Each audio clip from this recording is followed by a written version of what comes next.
Weldon so graciously gives us these readings from the Valley of Vision. So this morning, the one I was looking at, the one is entitled Victory, from Redemption and Reconciliation. So, would someone care to read this morning? And we'll have a brief discussion, and then we'll move on. I'll go ahead and read it. All righty, thank you. Victory. O divine Redeemer, great was thy goodness in undertaking my redemption. In consenting to me, made sin for me in conquering all my foes. Great was thy strength in enduring the extremities of divine wrath, in taking away the load of my iniquities. Great was thy love in manifesting thyself alive, in showing thy sacred wounds, that every fear might vanish and every doubt be removed. Great was thy mercy in ascending to heaven, in being crowned and enthroned, there to intercede for me, there to succor me in temptation, there to open the eternal book, there to receive me finally to thyself. Great was thy wisdom in devising this means of salvation. Bathe my soul in rich consolations of thy resurrection life. Great was thy grace in commanding me to come hand in hand with thee to the Father, to be knit to him eternally, to discover in him my rest, to find in him my peace, to behold his glory, to honor him who is alone worthy, in giving me the Spirit as teacher, guide, power, that I may live repenting of sin, conquer Satan, find victory in life. When thou art absent, all sorrows are here. When thou art present, all blessings are mine. All right. Comments on this? Every week there's a ton of things in these small little. Hello, Robert. You have a note from the central office, from the office? What's this? From the principal's office? You're late. Just, I'm trying to be funny. It's not working. We're talking about victory here. Greatness. Great is, here, I'm sorry. Thank you. See, yeah.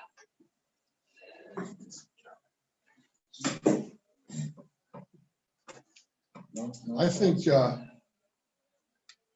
think we as Christians do not live the victory as we should.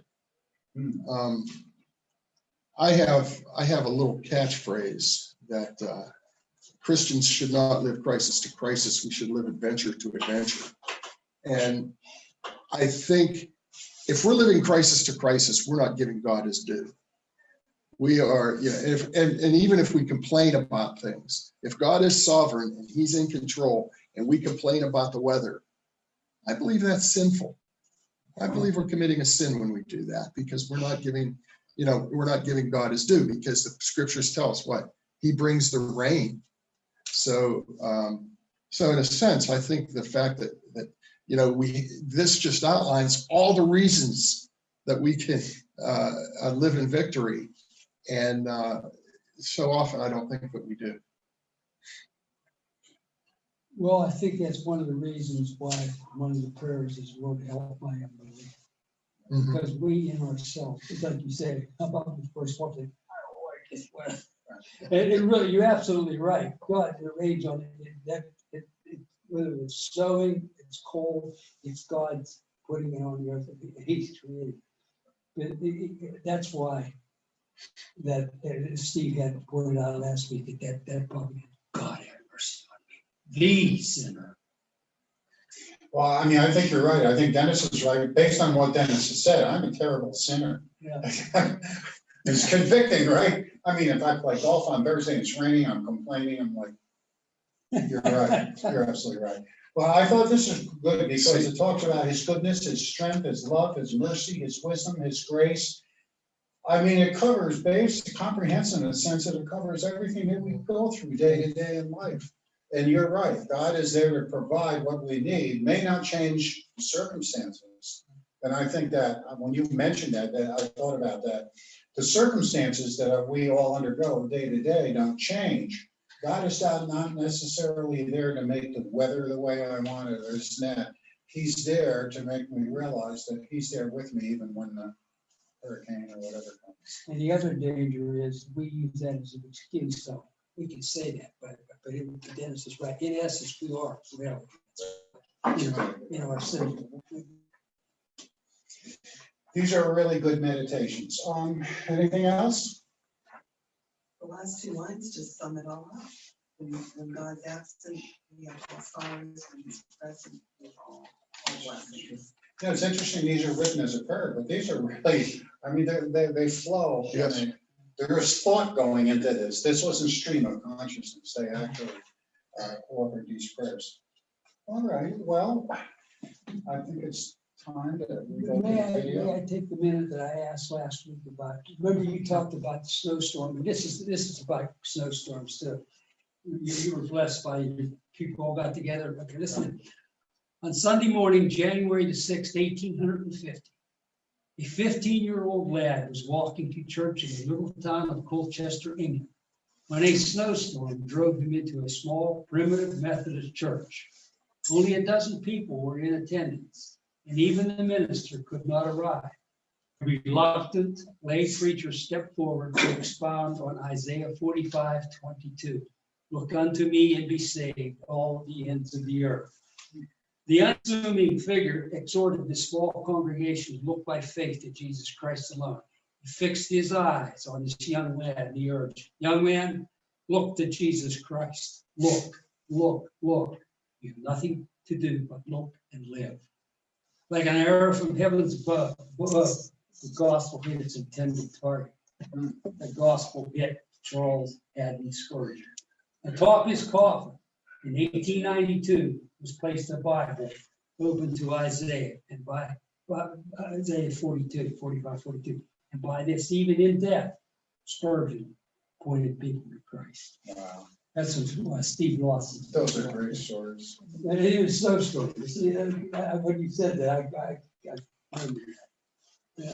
All right, let's begin with a quick prayer. Father, I just thank you for this morning. I thank you for this word that you give us in the Valley of Vision. I thank you for this morning's video and for Dennis, who is going to lead us through this teaching. And what I would ask for the next hour or so is for here, Father, this teaching would be profitable to us. It wouldn't just be information, Father, but it would bear fruit in our lives. And we thank you for that, especially in Jesus' name. Amen.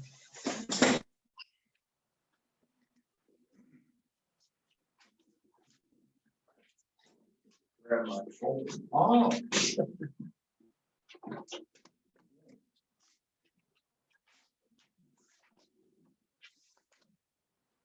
All right, we're going to look at Paul today. And if you think about it, one of the things that I find interesting is what a short conversation Jesus had with Paul. It was not, I mean, what, 15, 20 minutes, maybe a couple hours at the most. And the impact that had on Paul and therefore on those people around him and eventually us today is just astounding when you think about, a lot of people go off, in the past have gone off to monasteries to study for years to be, to come closer to Christ. And here is Paul in one quick time of actual speaking with Jesus, as R.C. will explain. I find it quite interesting. One other quick thing while I think about it, there is a biography now by Stephen Lawson on R.C. And I received my copy yesterday, started reading it last night. And it starts with his childhood and talks about it. But I think if you go to ligonier.org, you can actually purchase it for a donation of any amount. So it's at least that's how I got it. I hope that you will avail yourself of this because it's really good. There's also a short video from Ligonier. It's a 14-minute video that Steve Lawson does talking about some of the work that R.C. did over his lifetime.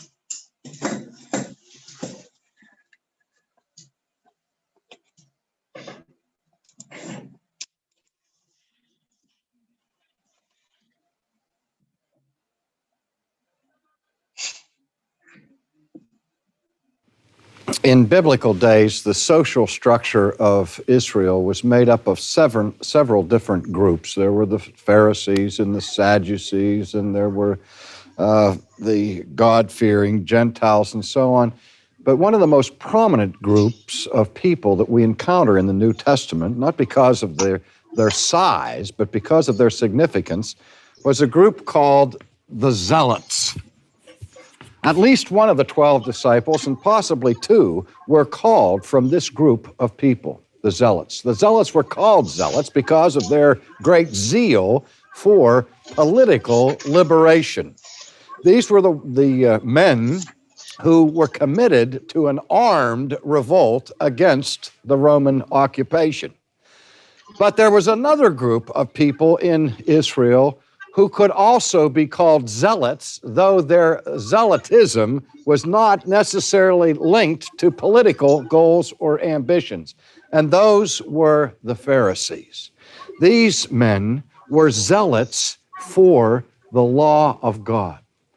Now, we don't hear anything about the Pharisees in the Old Testament because they didn't exist in the Old Testament. It was during the intertestamental period that the Pharisees, as a distinct party, as a group within the nation, were formed.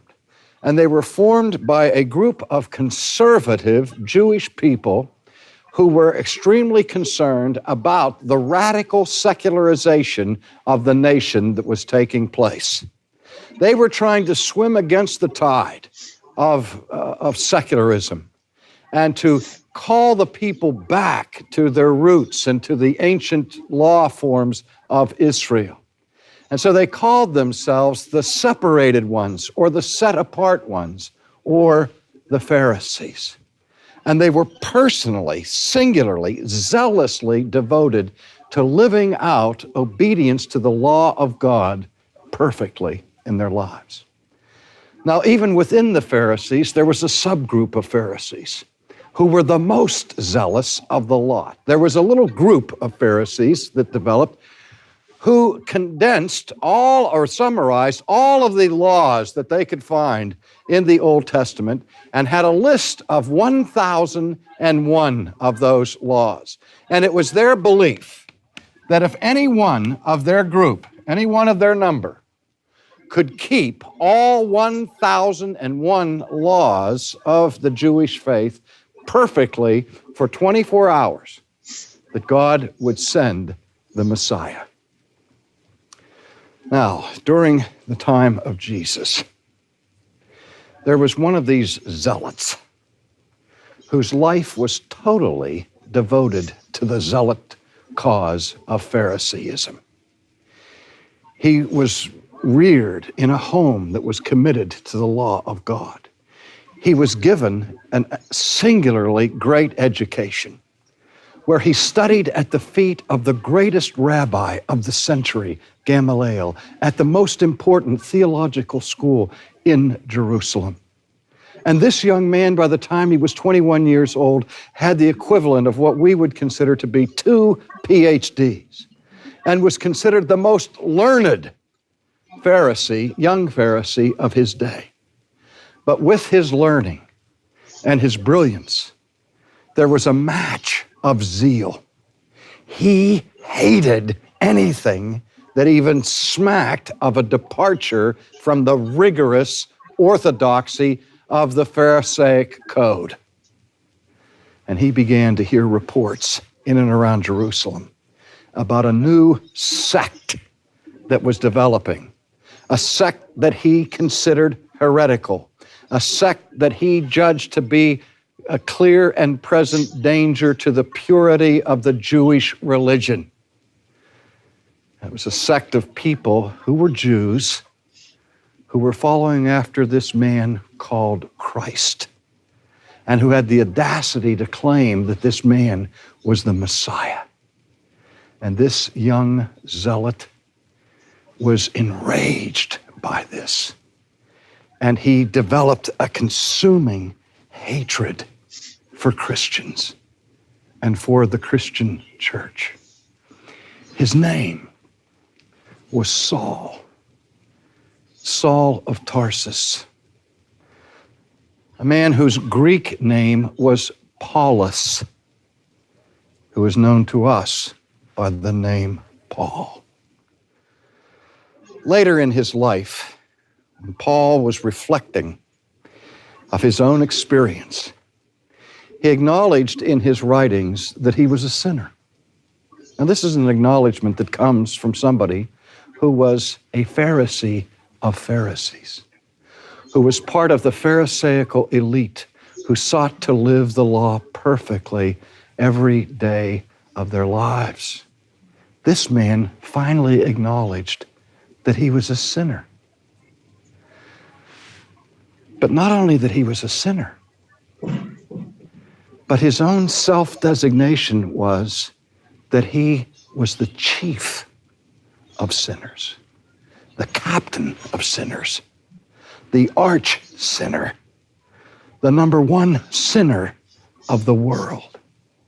Now, when we look at the life of Paul from the vantage point of the 20th century and think of the tremendous exploits that this man performed in the cause of Christ, when we think of his apostolic ministry, we are not prone to think of Paul as the chief of sinners.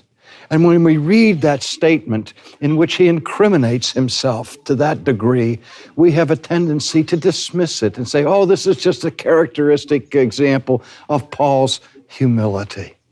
No, Paul was not being humble when he called himself the chief of sinners. He never forgot the gravity of his sin, which sin was expressed by violent, passionate, zealous, religious hatred for Christ and for his bride, the church. When the early church emerged, Paul was commissioned by the Sanhedrin, by the ruling body of the Jews, to go and find those people who were involved with this corrupt sect of heretics known as Christians. And Paul would seek them out and bring them in for prosecution, at times dragging people from their homes and taking them to jail. And he took a fiendish delight in his task.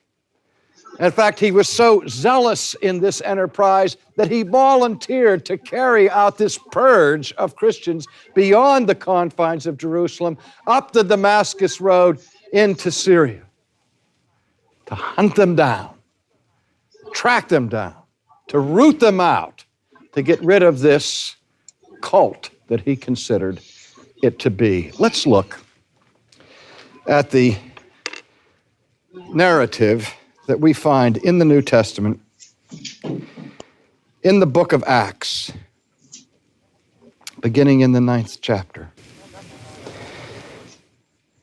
Chapter 9 of Acts, verse 1 reads as follows. Now let me just say before I read it, that just a couple of chapters before this, we have a brief cameo appearance of this man Saul, where he happens to be in the crowd that hears the sermon of Stephen, in which Stephen, with great courage and boldness, proclaimed the deity of Christ, his crucifixion and his resurrection, and railed against the Jewish authorities, calling them stiff-necked people who had killed the Son of God. And we read that when Stephen gave that speech, that the religious leaders who listened to it, teeth began to gnash as they spewed out hatred and reached for stones to destroy Stephen. And some of them were so zealous in this that they had a kangaroo court, and disregarding the Roman prohibition against executing anybody without Roman law in their midst, these people went ahead anyway and began to pelt Stephen with deadly stones. And as these missiles were being hurled, one man who was particularly eager to get in the fray handed his coat to this bystander, and it was Saul who stood there consenting, watching Stephen be murdered in front of him.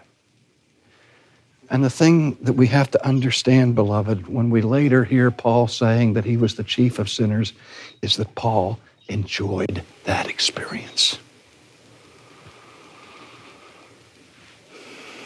And now we read in chapter 9, verse 1. Then Saul, still breathing threats and murder against the disciples of the Lord. Listen to that description. Breathing threats. But he was so utterly hostile to Christianity that he didn't just give an occasional critique against the church. He couldn't take a breath without that breath expressing venom, hatred, threat against the people of God. Breathing threats and murder against the disciples of the Lord, went to the high priest and asked letters from him to the synagogues of Damascus, so that if he found any who were of the way. Isn't it interesting that here Luke tells us in the book of Acts that Christians, before they were called Christians at Antioch, called themselves the people of the way. An interesting designation, isn't it? It comes from the Greek hodos, which means the road or the way. And it certainly harkened back to the teachings of Jesus himself when he said that broad is the way and wide is the gate that leads to destruction, and many are those who go in thereat. But narrow is the way and strait is the gate that leads to life, and few there be who find it. And later on, speaking to the disciples in the upper room, he said to them, I am hodos. I am the way, the truth, and the life. And so the early Christian community, as they followed after Jesus, said, he is the way. And they called themselves the people of the way. The first time they were called Christians was at Antioch, and there it was a term of derision. And we notice that here in chapter 9, that Paul is asking letters so that if he could find anyone in Damascus who were of the way, and notice this parenthetic statement, whether men or women, he might bring them bound to Jerusalem. He didn't care whether they were kids, if they were women, if they were elderly, if they were involved in any way with this corrupt, heretical Jewish sect of people who called themselves the way. He was going to put them in chains, and he was going to drag them back to Jerusalem for trial, for imprisonment, and hopefully for execution. Now, as he journeyed, he came near to Damascus, and suddenly a light shone around him from heaven. And then he fell to the ground, and he heard a voice saying to him. When we look at the other accounts in Acts and elsewhere of this episode, we get the added detail that the voice that he hears on this Damascus highway speaks to him in Hebrew. And he heard the voice saying to him, Saul, Saul, why are you persecuting me? And he said, who are you, Lord? And then the Lord said, I am Jesus, whom you are persecuting. It is hard for you to kick against the goads. What an incredible encounter. As it is recorded for us here, Luke tells us that just before Paul arrives in Damascus, having a growing sense of gleeful anticipation of continuing this harassment of the Christian community, suddenly the noonday sky is filled with a light that is brighter than the sun, that is blinding in its dimensions, and it knocks people to the earth. And Paul, terror-stricken now, suddenly hears this voice coming from heaven, speaking to him by name.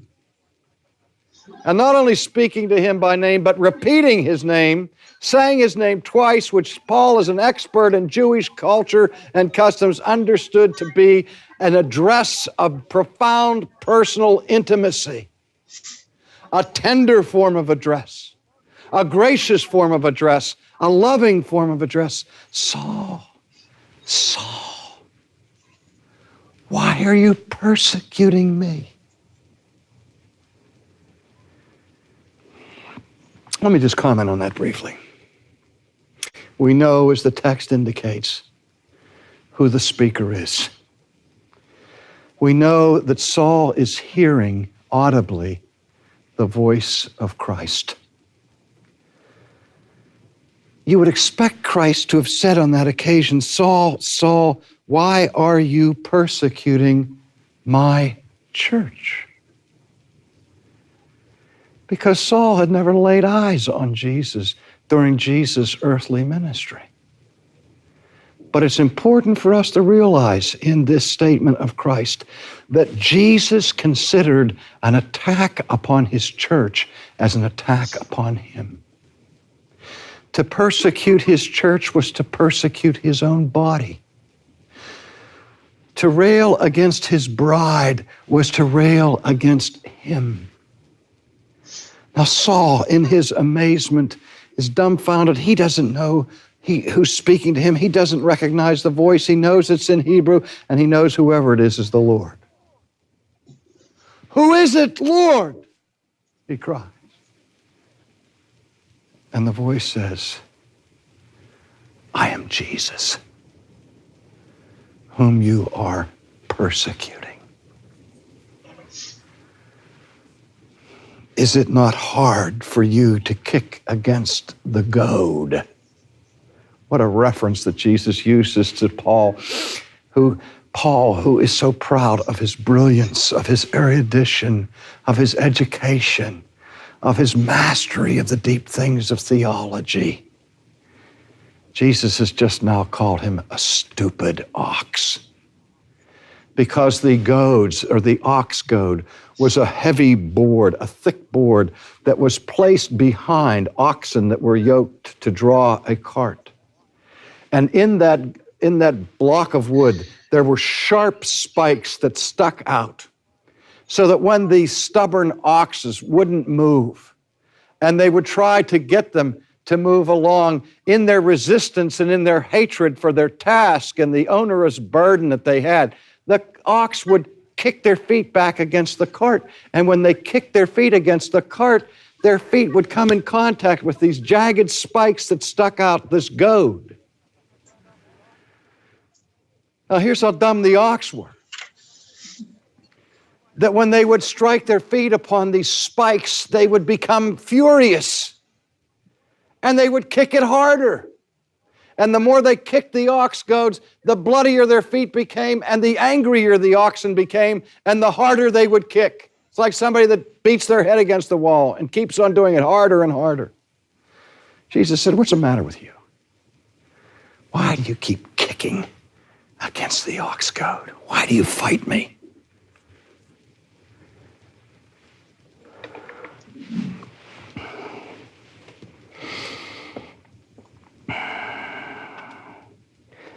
So Paul, trembling and astonished, said, Lord, what do you want me to do? I'm not going to kick anymore. I'm not going to Damascus to carry on any more persecutions. You tell me where you want me to go. You tell me what you want me to do. And Christ gave him instructions on where to go and to wait until further instructions would come. And Paul's mission would be spelled out, where Paul would be called to be the apostle to the Gentiles. The chief missionary for the people of the way, for the same people that he had hated so bitterly and who had tried to exterminate from the face of the earth. he became the missionary, the champion of the early church, going across the known world, planting churches wherever he could, suffering all kinds of affliction for one cause, and that was to build up the body of Christ, to build the church that he had hated, the church that he had sought to destroy, and he considered himself the chief of sinners because he had been, in his religious zeal, engaged in passionate treason against Christ. He knew that the only way he could live from that day on was by grace, by mercy. And after one face-to-face encounter with the living Christ, the chief of sinners became the chief apostle.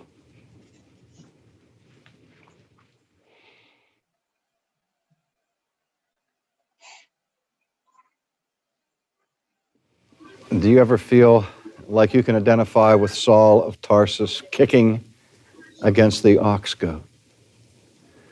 How much time have you spent resisting the truth of Christ?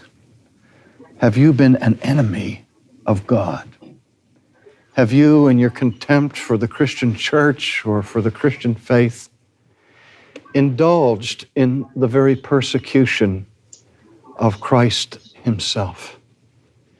If you have done that, if in your zeal you have spewed out and breathed out wrath and murder against the people of God, let me ask you to consider Saul of Tarsus.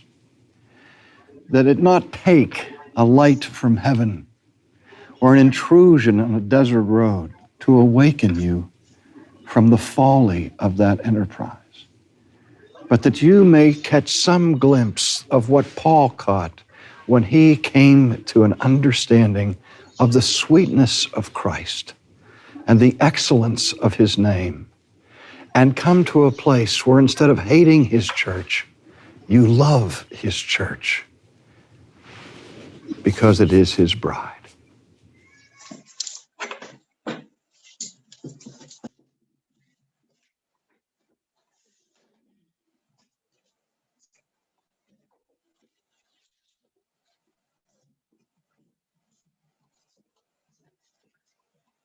Learn anything?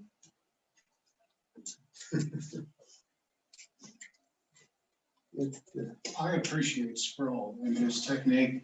He takes and pulls the verses off the page and pulls us into the drama of the moment. And it really communicates well what's going on. That's what makes him so excellent. You know, that's exactly what Nichols says in his biography.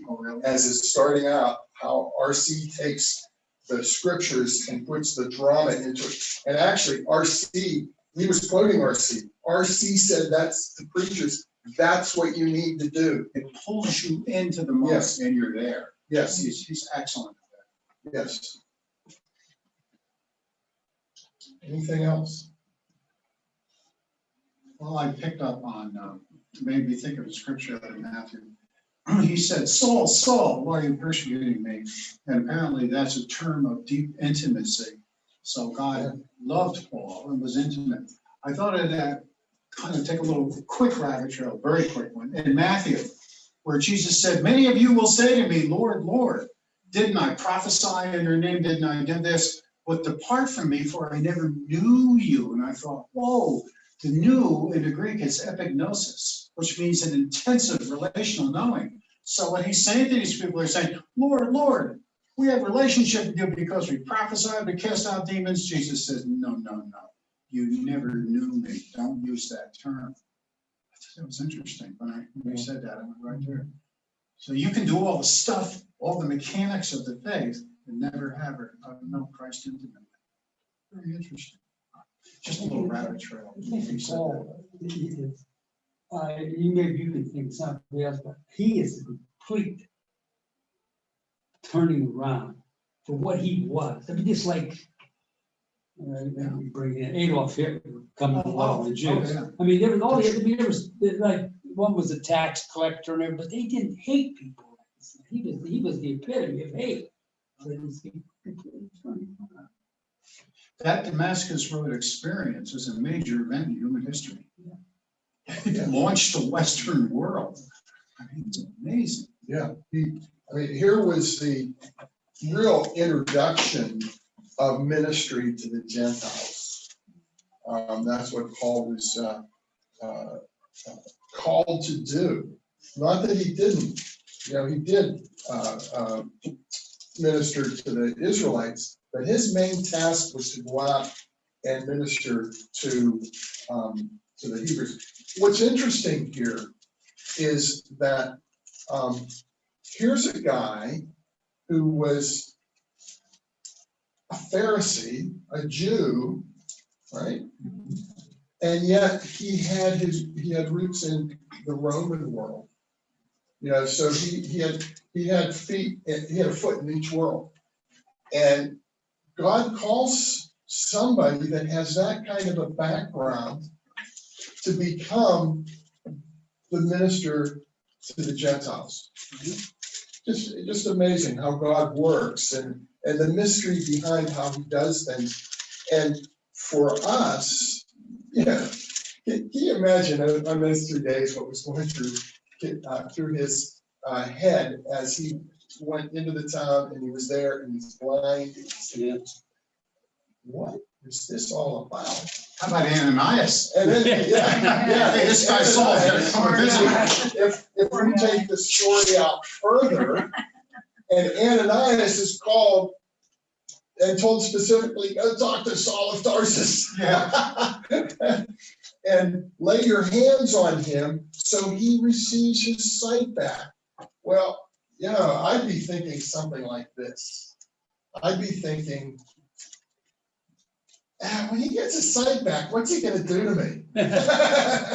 What's he going to do to me? But then the Holy tells Ananias what is going to happen and how he's going to speak to Paul even further than the conversation that Jesus had.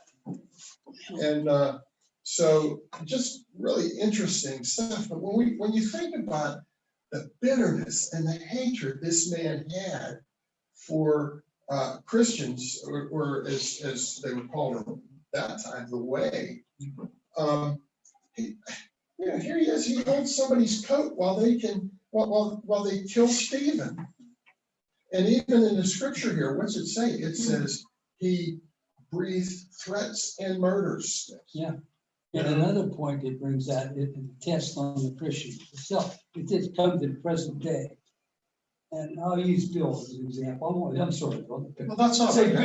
Bill I'm used to it. No. Bill was a Saul of Tarsus. Whoa. And Bill had my brother killed, your mother and father killed. And next thing you know, you come Bill was a Christian. He's preaching. What are we going to do to him? Yeah. That's a test too. Well, Ananias challenged God. Right. He said, "Excuse me, Lord, have you heard of this guy?" Yeah. He's lucky God didn't say, but he understood. And there's really trusting in God. But who else could God have sent into Athens up on the Areopagus to evangelize the Epicureans and the Stoics? Right. This is a brilliant man. Yeah. He understood the Greek world, the Greek philosophies, and certainly understood. It's just an amazing guy. Well, that's you pull anything out of it. If you get somebody, you went in and ministered to somebody that went through drugs and all, you could okay, but here's this person that God had converted to a Christian. He's been there. Right. And he can relate to that person and probably minister better to that person than you or I could have never been through something. This guy could function in both worlds. Plus, he's a Roman citizen, Right. which helped him down the line. An interesting idea here is that Saul was persecuting and killing believers, thinking that he's just getting rid of them. But actually what he's doing is he's helping transport them to glory. It's true. They're living, we talked earlier about the victory, right? They were living victoriously in dire situations. But when we think of Stephen, what was his reaction? His face? Oh, when Stephen looked up. Yeah. I think, I'm guessing now, but I think that had a psychological impact on Paul. When he listened to Stephen and saw him as he died, and I wonder if Paul thought, this is different. Yeah, I don't know, it doesn't say. yeah. Anything else? Well, it's like somebody being on trial and the guy killed he killed an entire family. But the other family member who survived got up and said, I forgive you. I forgive you for what you did. Yeah. It's the same thing. It's the Jesus taking our place. You know, we're the guilty one. Jesus steps forward and says, you know, I forgive you. I'm taking your place. And that happened a lot at World War II in the death camps. There was priests that were, you know, they were rounded up just like the Jews were. And the one priest, the story was that this one man was going into the gas chamber and the priest knocked him down and said, I'll take your place. I'm dying. You go over there. Because he only taken so many, I guess. But I mean, I don't know if the guy eventually died. He said, and only for what? Because he loved the man? I don't know.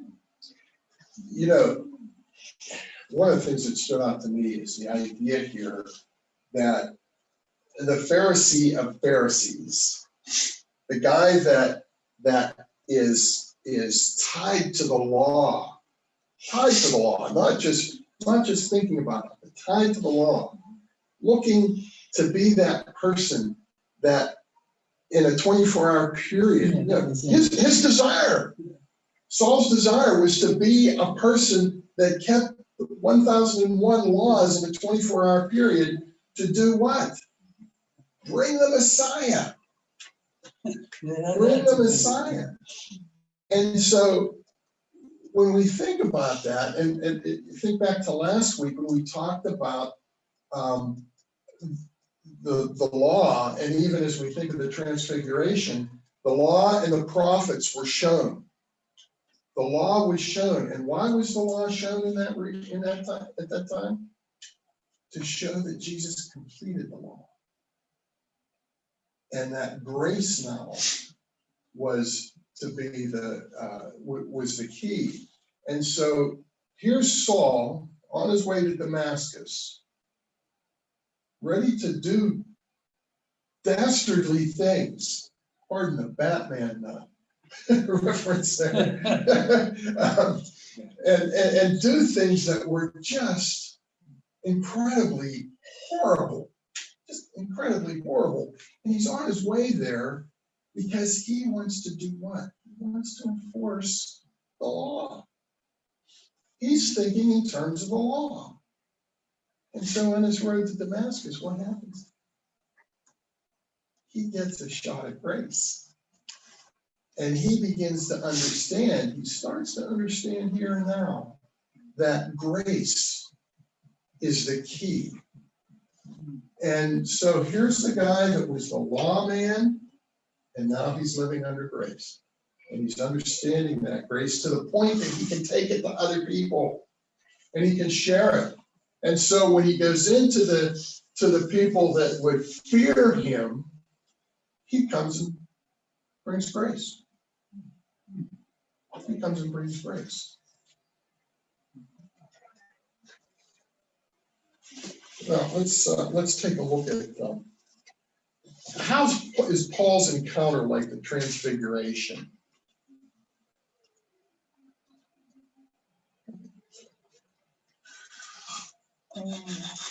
He got a glimpse of the truth.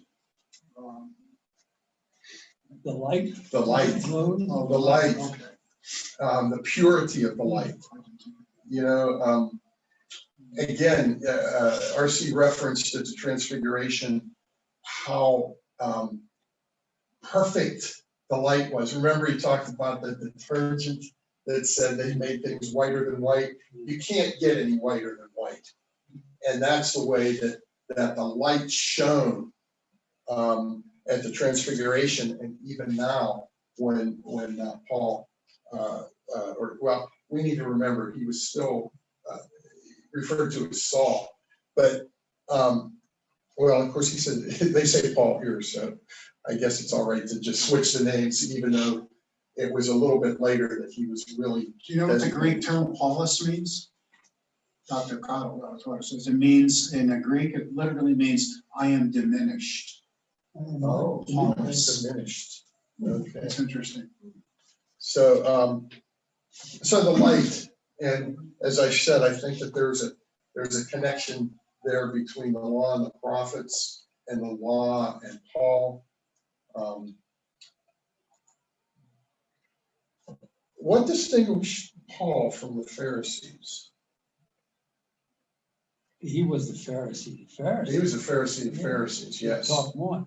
Yeah, and so, yeah, and if you think about it, if he was the Pharisee of Pharisees, and he was able to go to the Sanhedrin and get this permission, what do you think the other Pharisees thought about Paul? Yeah, he's the golden boy, Yeah. the up and coming guy. Yes, yes. Yeah. Look, there he goes. You know, I mean, it would be like. Can I say this? I always found this interesting. I don't know if you have any thoughts on it, but Paul was a student of Gamaliel. Okay, Gamaliel was the super duper teacher of the day. What did he say to the Sanhedrin? He said, look, guys, I'm going to give you some advice. If this movement is not of God, it'll dissolve and go away by itself. When it's of God, you guys will be kicking against the codes. You'll be coming against God. You think they would have listened to Gamaliel, but they didn't. Well, In their hatred, they still tried to come, they came against God, which is what Paul was doing. and there's further in the answer. What does Christ say that Paul? Why does Christ say that Paul's persecuted? Well, the church is Yeah. the body. Yeah. You persecute them, persecute them. Yeah. Why are you persecuting me? Because of course Jesus is gone, but you know, the oneness that is spoken of, being one with Christ, being suffering for Christ, so forth. So that sort of helps us understand that Jesus' question is significant.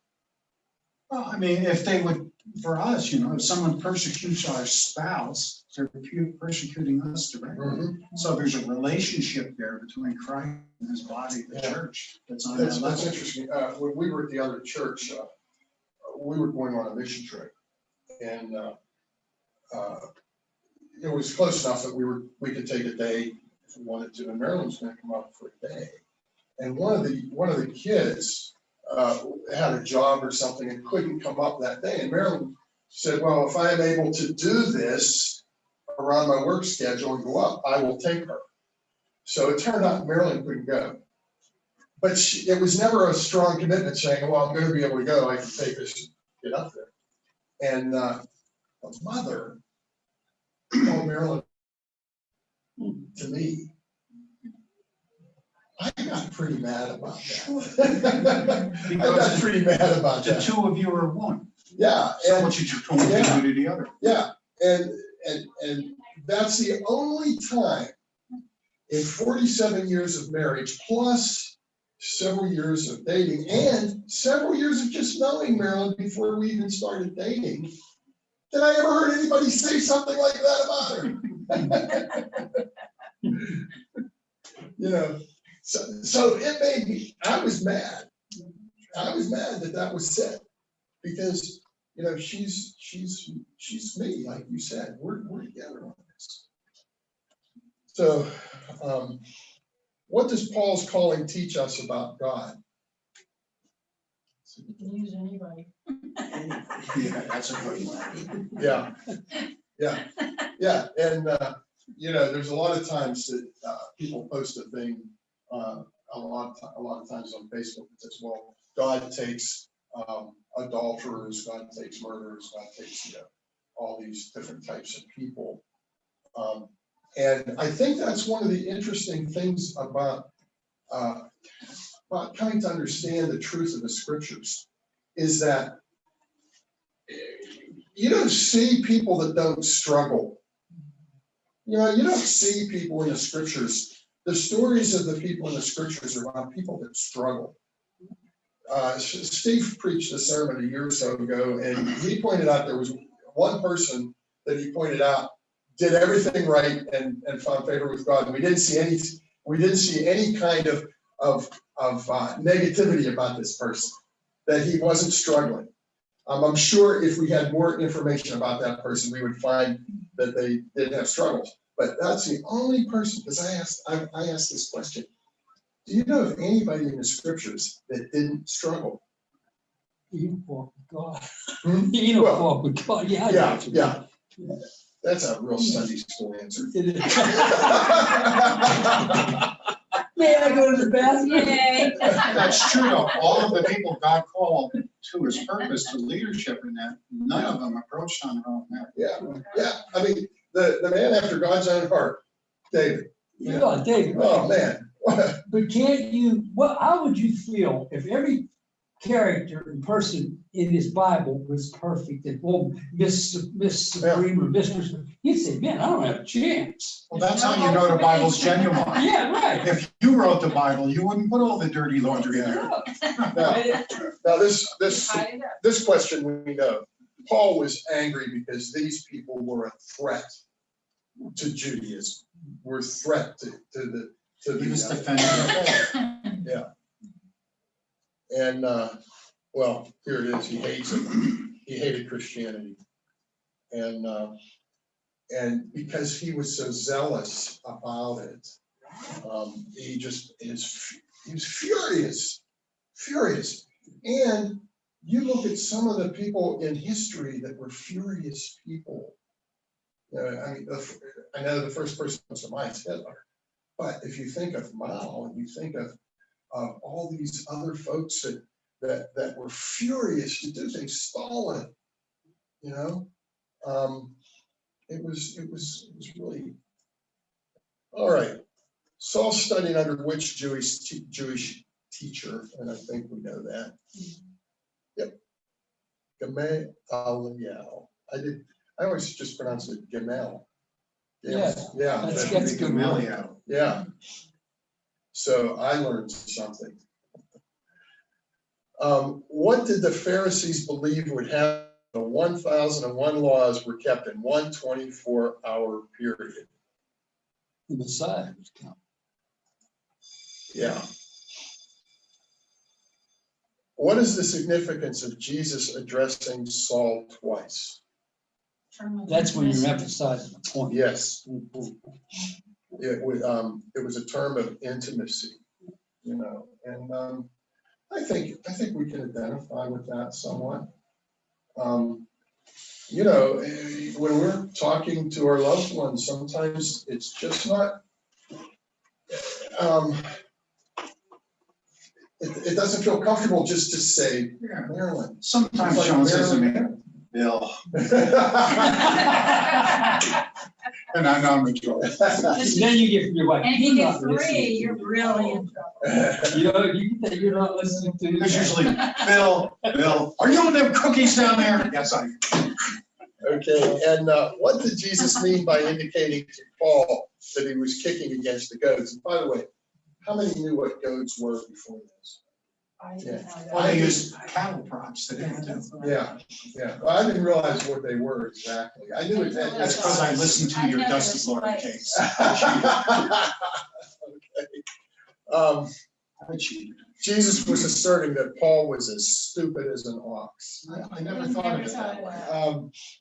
Again, Take stupid out and put stubborn um, Yeah, I think you're right. Yeah. Well, you're stupid. You don't know what you're doing. I don't He think even knew Paul's what you're doing. I'm still gonna kick well, you. he didn't, yeah, Well, it's but he pain. didn't understand. Not that I'm correct, Doctor. Yeah. That's good.